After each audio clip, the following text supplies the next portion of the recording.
আসসালামু আলাইকুম। শুভ সকাল। সবাই কেমন আছেন? আশা করি আল্লাহর অশেষ রহমতে সবাই অনেক অনেক ভালো আছেন। আর আপনাদের দোয়ায় আমিও ভালো আছি আলহামদুলিল্লাহ।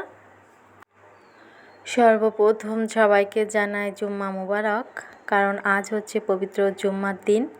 তো সকালবেলা দেখেন খিচুড়ি রান্না করেছিলাম অনেক মজা করে, অনেক দিন খিচুড়ি খাওয়া হয় না। তারপরে হচ্ছে এত গরমে খিচুড়িটা রান্না করলাম, আর সাথে নিলাম পেঁয়াজ, কাঁচামরিচ, টমেটো, তারপর সরিষার তেল, ঘি সব কিছুর মিশ্রণে অনেক মজা করে কিন্তু খিচুড়িটা খেয়েছিলাম। সাথে কিন্তু এক টুকরো লেবুও নিয়েছিলাম। তো এতটা গরমে খিচুড়ি আমার মনে হয় অ্যাভয়েড করাই ভালো। তারপর ওই যে মন চাইলে আর তো করার কিছুই নেই। এরপর হচ্ছে বাজার থেকে বাজার নিয়ে আসা হলো। আর এখানে দেখেন মাশাআল্লাহ অনেক বড় বড় দুইটা হচ্ছে পাঙাশ মাছ নিয়ে আসা হয়েছিল। তো এরা হচ্ছে বাজারের চাপে একজন হচ্ছে আধা মারা হয়ে গেছে, আর একজন হচ্ছে বলতে গেলে ফুল মারা গিয়েছে। তো তাদেরকে জাগানোর চেষ্টা করতেছিলাম। তারপর হচ্ছে এখন আমি মাছগুলো হচ্ছে কেটে নিব।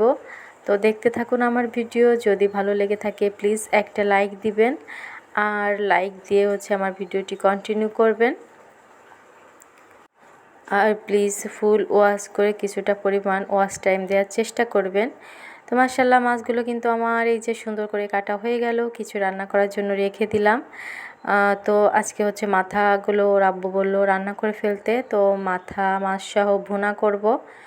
আর এইদিকে হচ্ছে আমি কিছুক্ষণ পর তরমুজ কেটে দিলাম, প্রচণ্ড গরম বাহিরে। তো ওর আব্বুকে হচ্ছে তরমুজ কেটে দিলাম যে সে খাক। তারপর হচ্ছে আমার আরও কাজ আছে, বাজার গোছানো সহ দুপুরে রান্না বান্না। যদিও আজকে খুব একটা বেশি কোনো কিছু তেমন করে শেয়ার করিনি। এরপর হচ্ছে আমি বেগুন ভেজেছিলাম, তো সেটাই হচ্ছে আপনাদের সাথে একটু শেয়ার করতেছিলাম। এখানে হচ্ছে ছোট ছোট সাইজের অনেকগুলো বেগুন নিয়ে আসা হয়েছে, তো সেগুলো হচ্ছে আমি ভাজি করে নিয়েছিলাম। তো আজকে রান্না হবে হচ্ছে পাঙাশ মাছ ভুনা, বেগুন ভাজি, আর হচ্ছে রান্না করব চিকেন। তো এই তিনটে আইটেমই হচ্ছে আজকে রান্না করব। তো অল্প অল্প করে আপনাদের সাথে শেয়ার করতেছি, আশা করি আপনাদের কাছে ভালো লাগবে। বেগুন ভাজিটা হয়ে গিয়েছে, তারপর হচ্ছে তুলে রেখে এখানে হচ্ছে আমি মাছটাও ভেজে নিচ্ছিলাম ভুনা করার জন্য। তো মাছ ভুনা করার জন্য এখানে আমি মশলা দিয়ে দিয়েছি। আমি কিন্তু এখনই মশলাটা করে নিলাম। যখনই আমি রান্না করি তখনই সাধারণত মশলাটা বেটে নিই, আর তখনই বেটে নিলে সেই মশলার স্বাদটা কিন্তু অনেক মজা হয়। টাটকা মাছ, টাটকা বাটা মশলার স্বাদটা কিন্তু অনেক সুন্দর হয়েছিল। আর আমার হাজবেন্ড কিন্তু এই মাছ খেয়ে ভীষণ প্রশংসা করেছে। তো আমি কিন্তু মাছটা রান্না করার জন্য মশলাটা প্রথমে খুব সুন্দর করে কষিয়ে নিয়েছি, আদা রসুন গরম মশলা, তারপর হচ্ছে শুকনো মরিচ সব কিছু দিয়ে পেঁয়াজ রসুন বাটা এই যে দেখতে পাচ্ছেন। এখানে হচ্ছে মুরগির মাংসের জন্য হচ্ছে মশলাটা রেখেছি, কিছু পরিমাণ মাছের জন্য দিলাম, সাথে দিয়েছিলাম দুইটা টমেটো। তো এরপর হচ্ছে মুরগির মাংস রান্না করব, সেটা রান্না আপনাদের সাথে আর শেয়ার করব না। তো এই জন্য হচ্ছে মাছ রান্নাটাই শুধু শেয়ার করলাম। তো ভালো করে হচ্ছে মশলাটা আমি কষিয়ে নিয়েছি।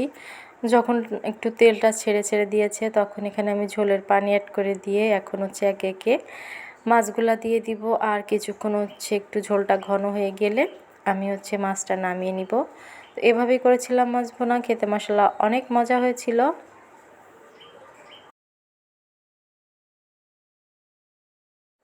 তো আমার ভিডিওতে যারা এখনও একটা লাইক দেননি বা ভুলে গিয়েছেন, প্লিজ একটা লাইক দিয়ে ভিডিওটি দেখা কন্টিনিউ করবেন। আপনাদের প্রত্যেককে কিন্তু আমি অনেক সাপোর্ট করি, সবার ভিডিও ফুল ওয়াচ করে দেখি, তাই প্লিজ আপনারা একটু ফুল ওয়াচ করে দেখবেন। অনেক বড় বড় ভিডিও তো দেই নেই, অনেকে আছে 10 মিনিটের অধিক বড় ভিডিও দেয়, আমি তো এত বড় ভিডিও দেই না। তাহলে ছোট্ট ভিডিও কেন আপনারা এরকম স্কিপ করে দেখবেন? প্লিজ একটু ওয়াচ টাইম দেওয়ার চেষ্টা করবেন। তো এরপর হচ্ছে আমি বাজারগুলো বের করে গোছাচ্ছিলাম। তো বাজারের ভিডিও আর খুব বেশি করতে পারিনি, আমার খুব জরুরি একটা ফোন চলে এসেছিলো ফোনে। তো সেই ফোনের জন্য হচ্ছে আমি ফোনে কথা বলতেছিলাম, এই জন্য ভিডিওটা আর কন্টিনিউ করা হয়নি। তো অনেক বাজার নিয়ে আসা হয়েছিল, তো সব বাজারগুলো মাশাআল্লাহ সুন্দর করে গুছিয়ে রেখে দিলাম। আর এরপর হচ্ছে কি কি রান্না করেছি সেটা আপনাদের সাথে এক নজরে শেয়ার করলাম, কারণ এখন হচ্ছে আমরা খেতে বসবো। আর খেতে খেতে আপনাদের কাছ থেকেও কিন্তু আমি বিদায় নিয়ে নিব। তো গরম গরম ভাতে হচ্ছে বেগুন শুরু করেছিলাম। আমি কিন্তু 2টা টমেটো সালাদও করে নিয়েছি। সাধারণত শুক্রবারে একটু সালাদ করা হয়। আর শসাটা আনলে শসার সালাদ করি, আর বেশিরভাগ টমেটোটাই বাসায় থাকে, তো টমেটো সালাদ কিন্তু করে থাকি। তো এরপর হচ্ছে আমি বেগুন ভাজি দিয়ে খেয়ে নিব। তারপর হচ্ছে আমি মাছ ভুনা দিয়েও খাবো। আর আমার ছেলে মাশাল্লাহ একা একাই কিন্তু খেতে পারে, একটু মাখিয়ে দিলে সে মজা করে একা একা আমাদের সাথে বসে বসে খাচ্ছে 2 দিন। সবাই মাশাল্লাহ বলে দিবেন।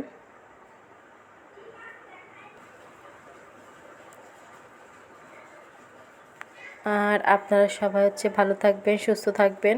প্রচুর গরমে বেশি বেশি করে পানি পান করবেন, বাচ্চাদেরকে নিরাপদে সাবধানে রাখবেন গরম থেকে বাঁচার জন্য। অবশ্যই বাইরে গেলে ছাতা ব্যবহার করবেন। দেখা হবে নতুন কোনো ভিডিও নিয়ে। সে পর্যন্ত সবাই সুস্থ থাকবেন। আল্লাহ হাফেজ।